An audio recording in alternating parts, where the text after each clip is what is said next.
What's up? What's up? So it's our like day 3 here guys sa Washington.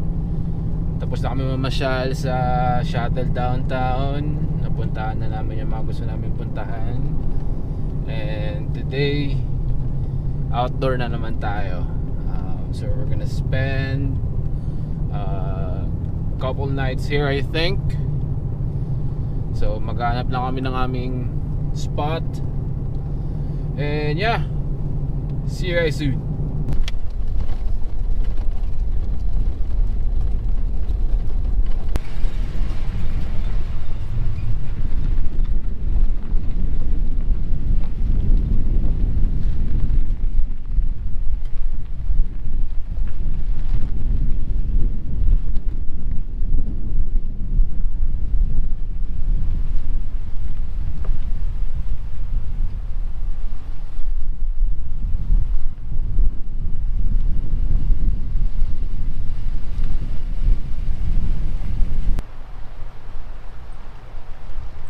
So guys, we're here in our campsite. So after driving a couple hours, nakita na din namin aming spot. Nakahanap na kami. And yeah, we're by the lake.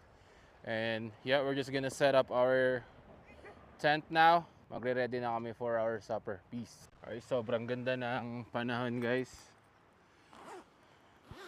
Ganda ng spot. By the way, nandito pala kami sa bandang Seattle, Washington. And yeah, sobrang init dito guys. Hell yeah. So I'm just gonna deploy our awnings for some shade.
So, nandito pala yung aking isang solar.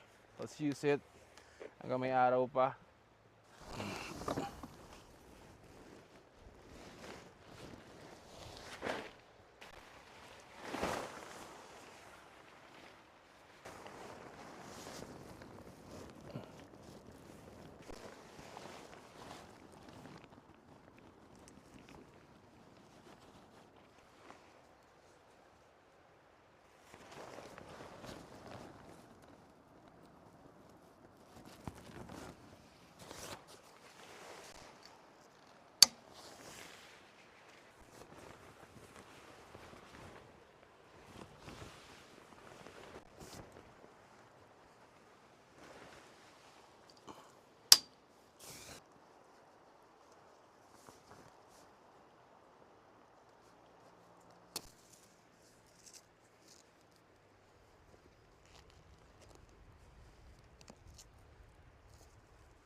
Alright, so set up ng ating annex. So we got our 40 watts, no, I mean the 30 watt solar from Rock Solar to charge our small portable battery. So habang may araw pa guys, charge na natin yung mga kailangan natin i-charge. So yun na nga guys, nakaset na yung ating isang solar to charge our power bank. So andyan yung ating power bank.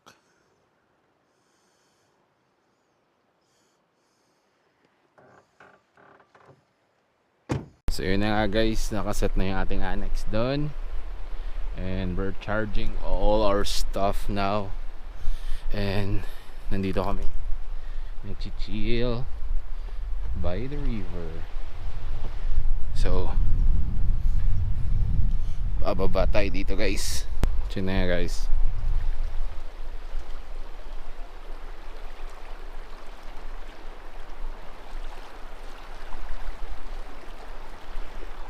Nandun yung aming truck. Nandun si Pao. Ay!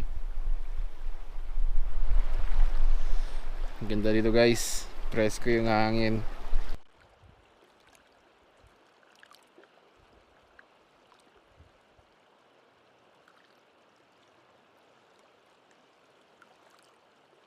Check natin kung malamig ba yung tubig. Oh yeah. Medyo malamig. Pero sarap maligo. Mamaya siguro guys. Baka mamaya ligo tayo. Try natin kung kaya natin yung lamig. And yeah, chill lang kami dito. Pahinga. Kahapon tsaka the other day nasa shuttle kami downtown. Like pumunta kami dun sa mga magagandang spot or mga location na binibisita ng mga ibang tao. Like dun sa Pier 62, forgot what the name, may Ferris wheel, halos lahat na nandun. Tsaka may mga iba pa kaming di napuntahan guys, parang bitin na kami sa oras kasi maulan. And I think mga around 6 PM na kami nakagala. So yun, chill lang kami. Chill lang tayo dito. Samahan nyo kami sa aming adventure. So yeah, see you guys soon. Peace.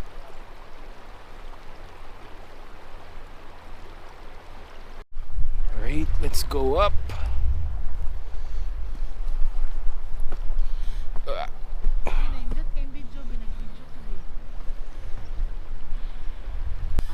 So yeah, nagpaplano sana kaming umakyat dun eh.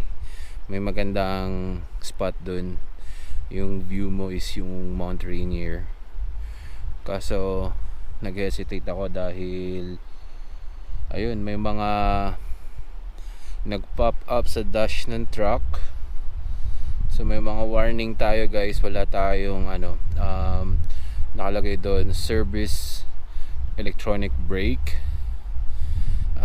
So nawala yung ating cruise control. Although naman nag-i-engage pa rin yung ating 4x4 high and low natin, 4 high tsaka 4 low. Baka next time na lang puntahan namin yun, akitin natin.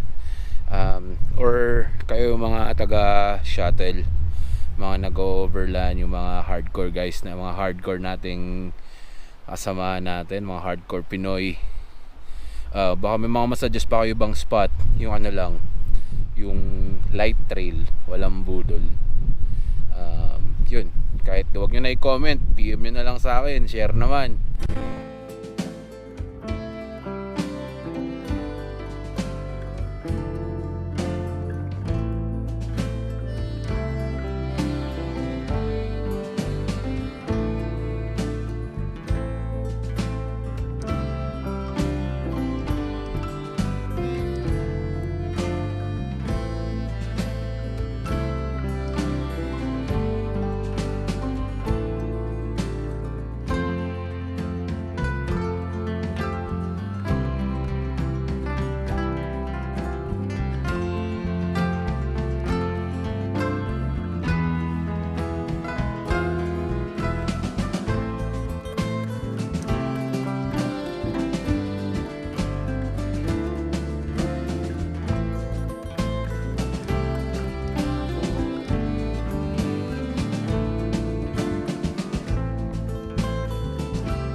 Merienda muna tayo guys. Ayan tayong chips ahoy dito. Buksan na natin. Hindi man lang yung laman. No.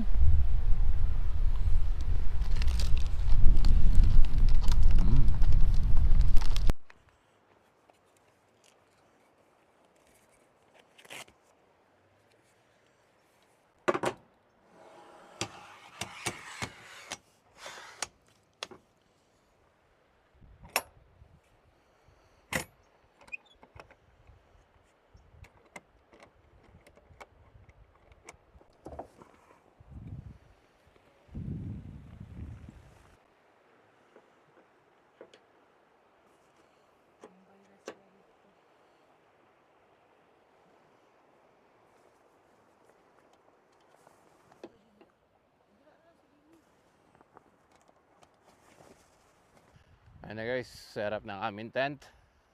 So alright folks, so time check, it's already like 10:15. And yeah, magpapahinga na kami. And I'll see you guys tomorrow.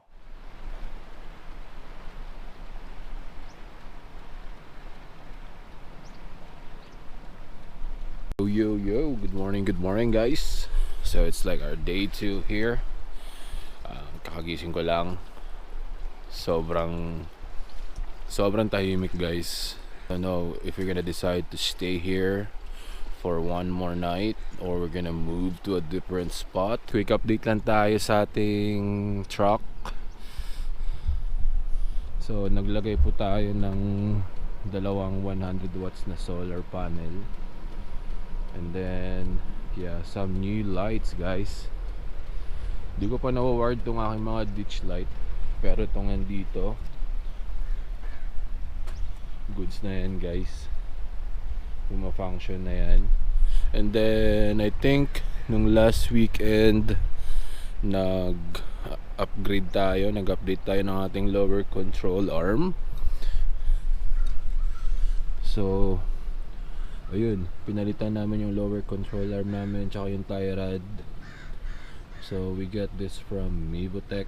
And yeah, shout out kila Al dun sa shop nila. Natulungan nila ako maghanap agad ng lower control arm.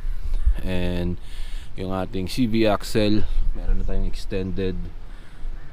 Pangatlong palit ko na to dahil naka 37 tayo na gulong.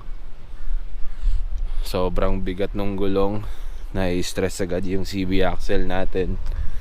And yun, eto na yun guys. And then we removed the bushwhacker, nagasgas. So instead of using the bushwhacker guys, the fender flare, pinalitan ko ng mud flap. So para yun, hindi tayo ma-pullover dahil nakapoke yung ating, medyo nakalabas yung ating gulong. And you know, medyo ano din yun sa mga police. And anyway guys, yun, naka yung annex natin. Tatambay lang tayo dito, dyan din sa loob magkakape. Yung mga corona to, ang ingay. Ayun, dito din. So yun yung heater natin. Nakasad tayo. Sobrang init sa loob. And then we're using the Delta 2 for power. So yeah, charging our tablet. We are watching the series, the 911 Lone Star. Kahapon naka-4 na season nata. No, not 4 episode. Then nakatulog na lang. So yun lang guys, maya update ko kayo kung lilipat ba kami or mag-stay. Again, salamat sa suporta guys. Na-appreciate ko lahat yon. And sa mga di pa nakasubscribe, subscribe na kayo for more adventure. And yeah, this is your boy Christian from Lost in Camp. I see you guys soon. Peace.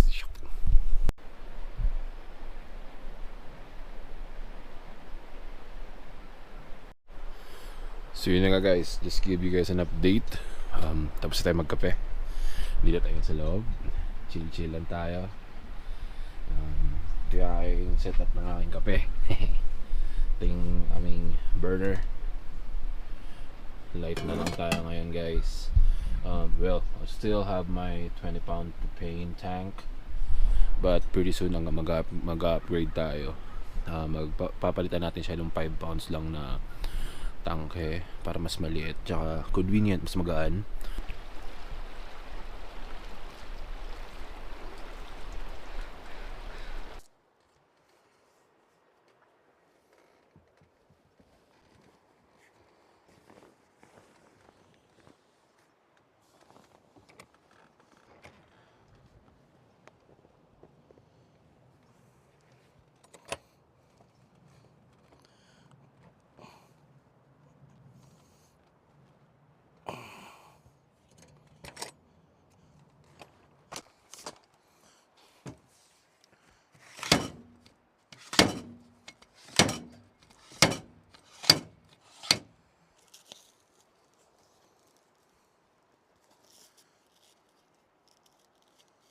So yun guys, naligpit na namin yung tent. Maya maya yung annex naman, tsaka yung ibang gamit namin.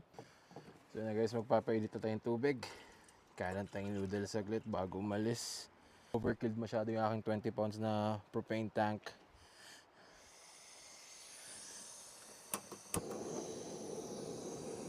So yan guys, magpapakulo lang tayo ng tubig and noodles.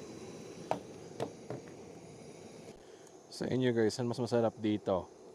Bulalo or Lapas Batchoy? Comment nyo naman.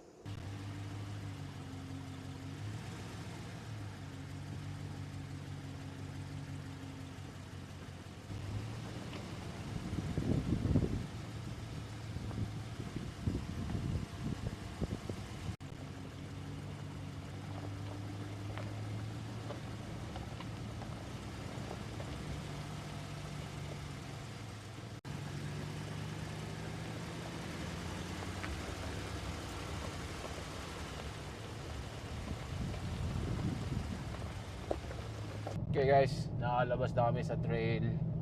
Nasa main road na kami. So, bababa na kami guys. And I hope you enjoy the video. And see you guys in the next one.